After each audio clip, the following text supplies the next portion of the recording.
Solar Opposites is back for a 6th and final season. So today, let's see if it's worth your time. All 10 episodes of Solar Opposites Season 6 hits Hulu, and this is one of my favorite animated shows. It started back in 2020. We've had a season every year since then. I've really come to appreciate this show with its animation and its comedy, and I really like the characters, and I was really bummed out to find out that this was going to be the last season. And throughout these 10 episodes, they really utilize the fact that this is the last season. There is conclusions to a lot of storylines and moments that you feel like they're just embracing the end of it all. Corvo, Terry, Jesse, and Yumulak still go on wild adventures throughout all of the 10 episodes, but what these episodes manage to do with them is really connect them even stronger within these 10 episodes, and there's moments where we're realizing their relationships are quite strong and reflecting on the past and the highlights of their lives and where they are at on Earth and reminiscing of the previous 5 seasons. So you still have fresh moments throughout these 10 episodes, but still you feel like they are being a bit nostalgic and having those moments where you're reminiscing of the relationships in the past. There's a specific episode where they're just looking at highlights of their lives through a movie, and I thought it was a nice little touch to these episodes. But you still have all of the hilarious moments coming from them and all of the hijinks that they're getting themselves into and the ridiculous storylines for everybody. But you feel like they are becoming stronger within these episodes, and I've always felt like their relationships were strong throughout the previous 5 seasons, but within this last season, they really understand that this is the last 10 episodes and we're going to make it as strong as we can. That also goes for the 2 subplots throughout the show, the Wall and Silver Cops.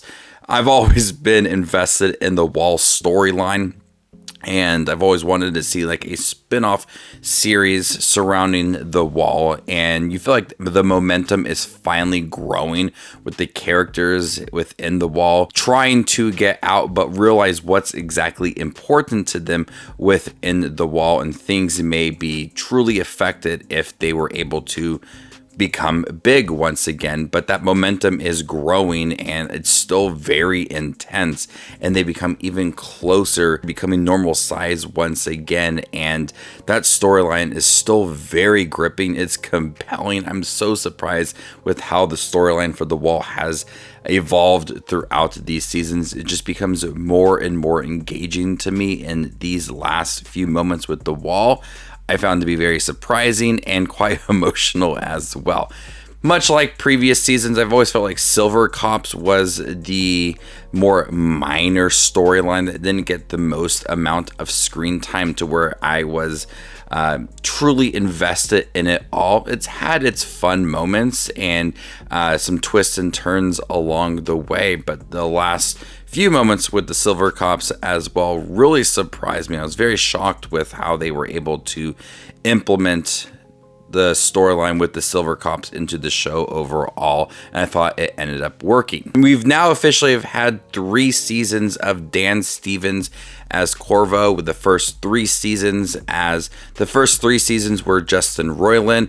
I really like Dan Stevens as Corvo, and you could tell that there is some moments where he has reflection on his life and his relationship with Terry. I really do like Dan Stevens as Corvo. I was a bit hesitant on that at first, but it really paid off and does work. And Thomas Middleditch as Terry, I've always loved him in this role. There's an episode where he has to be very mature, and that switch up with that voice is hilarious. I really did appreciate that they embraced the end of this show.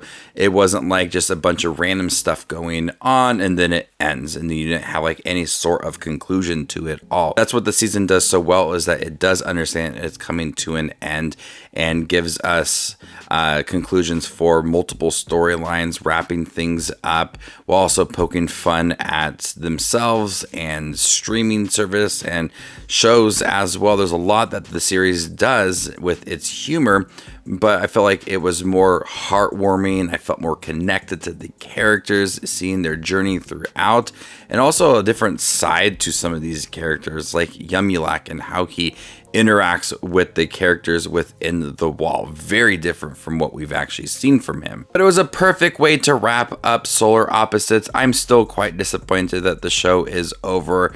I really love it. It's hilarious. One of my favorite streaming shows. I really hope that they can continue in some form, maybe with The Wall or Silvercops. Just give me something from this universe, because I do love it. And the 6th and final season was hilarious. Gave me everything I wanted from the end of it all. It was bittersweet. It was hilarious. It was raunchy throughout. Everything that you loved about Solar Opposites is in full force within season 6. I'm gonna go ahead and give Solar Opposites season 6 an A-. Thank you guys for checking my review for Solar Opposites season 6. Have you guys seen it by chance? What do you think about it? Let me know in the comment section down below, and stay tuned for more up and coming content like this. My name is Just Watches Movies, and you guys stay classy, YouTube.